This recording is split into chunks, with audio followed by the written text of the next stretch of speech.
nhà mới hoàn thiện, hẻm Ngô Quyền phường Long Hoa. Tây Ninh diện tích 5 m 22 m có thổ cư, chỉ một tỏi 200 củ hết nhà đất. Quốc Việt.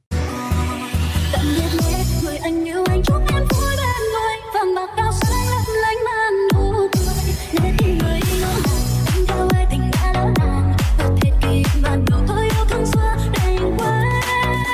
Người quên rồi, người đã quên đi rồi, thôi lo lắng nhiều làm chi, đâu ngờ thôi anh buồn lòng, tình yêu mấy tan dần, kỷ niệm xưa chôn vùi, đành phải quên thôi tình xưa còn đâu.